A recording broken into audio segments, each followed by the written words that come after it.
The desert sun beat down mercilessly on the dusty plains, turning the horizon into a shimmering mirage that toyed with the eyes of anyone foolish enough to wander alone. Jackson Red Callahan had been riding for hours, his horse's hooves kicking up clouds of ochre dust, the weight of the day pressing down on his broad shoulders. The wind carried with it the faint scent of sagebrush, scorched earth, and something else, something human, faint but undeniable, like the whisper of a life in distress. That's when he saw her. She was crouched near the dry wash, her dark hair matted with sweat, her hands pressed against the swelling belly that marked her as a mother-to-be. She looked up just as he approached, eyes wide, chest heaving, a mixture of fear and relief painting her features. Jackson instinctively reached for his gun but then stopped. There was no threat here, only need, and something about the way she moved, the strength coiled beneath her exhaustion, told him she wasn't alone in spirit, even if the world had left her to fend for herself. "Are you hurt?" he asked gently, dismounting and wiping the dust from his face. She shook her head, tears tracking streaks across her cheeks, but her hands trembled as she tried to steady her breathing. Jackson's gaze softened. "You're safe now. Come with me." And with that simple promise, he led her to the shade of a gnarled mesquite, offering the little water he had left in his canteen. Her hands closed around it like a lifeline, and for the first time, Jackson felt a glimmer of hope. She was an Apache woman, and in her eyes he saw stories of courage, survival, and a fierce independence that even he, a seasoned gunslinger of the frontier, could not ignore. She whispered her thanks in a language he only half understood, and he nodded, understanding that gratitude transcended words. He knew the dangers that lurked on the trails, bandits, rival settlers, and the notorious gang of merciless gunslingers who had been terrorizing the region for months, but none of that mattered now. His only focus was her safety, and he vowed silently that he would not let her fall victim to their cruelty. As they made their slow, careful way through the scrubland, Jackson recounted his plan, speaking more to himself than to her: find shelter, tend to her needs, and get her to the nearest settlement where she could be protected until the child came into the world. He thought of the stories his mother had told him as a boy, tales of bravery and honor that had shaped the men he had become, and he realized that today he was living one of those stories himself. The sun dipped lower, casting long shadows over the desert, when a sudden sound shattered the uneasy calm, a rifle crack, sharp and deliberate, echoing across the canyon walls. Jackson's instinct snapped into overdrive. He shoved the Apache woman behind a rocky outcrop just as bullets whizzed past, kicking up sand and splintering stones. He peered through the narrow gap, eyes narrowing.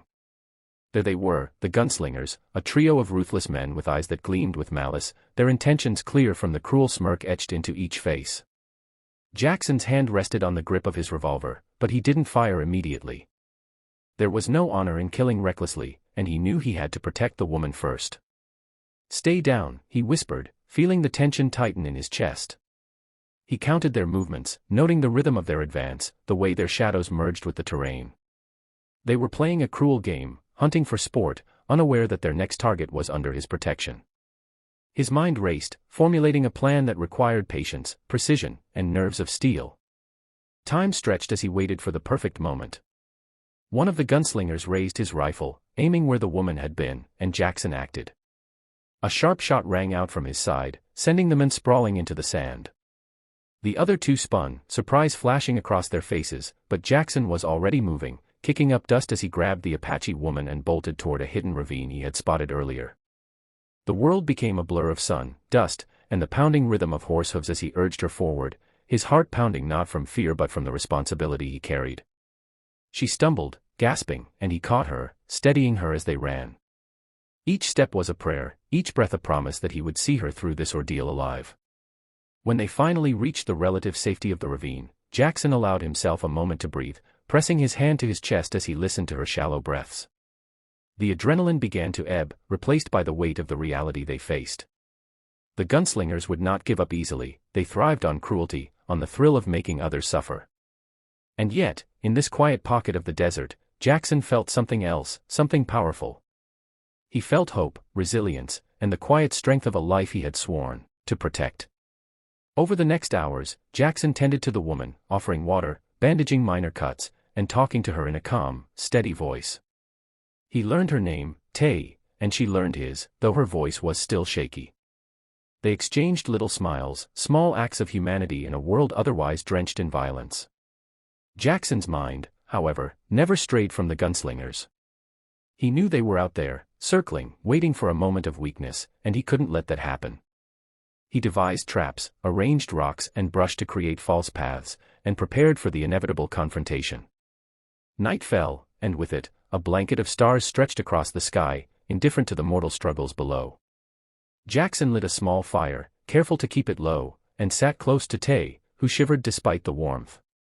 He told her stories of the West, of brave men and women who stood against impossible odds, hoping to bolster her spirits. In those moments, he realized that courage wasn't the absence of fear, it was action in spite of it. When the first gunshot rang out in the darkness, Jackson was ready. Bullets tore through the night, but he moved with calculated precision, using the shadows and the terrain to his advantage. The gunslingers, taken aback by his skill, faltered, and Jackson pressed the advantage, driving them back until they retreated into the night, growling with frustration. Tay clutched his arm, wide-eyed, and he nodded, reassuring her that the danger had passed for now, though he knew they would return. At dawn, they began their cautious journey toward the nearest settlement, Jackson walking beside her, steadying her every step. Along the way, he shared words of encouragement, reminding her that strength often emerges in the darkest times, and that survival was an act of defiance, of hope, of love for life itself. As the first signs of civilization appeared on the horizon, he felt a surge of relief, but also a deep, abiding respect for Tay. She had endured so much, and yet, here she was, still standing, still fighting. Jackson knew that the bond they had forged in those harrowing hours was unbreakable, forged in fire and blood, and he vowed silently that he would see her safely into the next chapter of her life.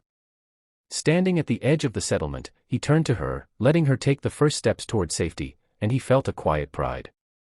This was why he had come west, why he had lived this dangerous, lonely life, to be the hand that steadies someone in a world so often cruel. And as he rode away, watching her disappear into the town, Jackson smiled to himself.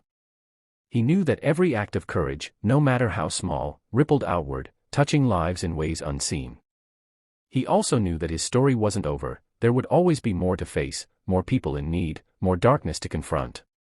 But for now, he had done something worth remembering. And to everyone watching this story unfold, he hoped they saw the same truth he had discovered on the plains, that courage, compassion, and action in the face of fear can change the course of lives, and that even in a harsh, unforgiving world, there are moments that remind us why it's worth holding on. If you want to see more stories of bravery, heart, and the untamed spirit of the Wild West, don't forget to hit that subscribe button and turn on notifications. Every click helps keep these tales alive and brings more adventures right to your screen. You never know, next time, it might inspire you to find the courage to stand up, act, and protect someone who needs it most.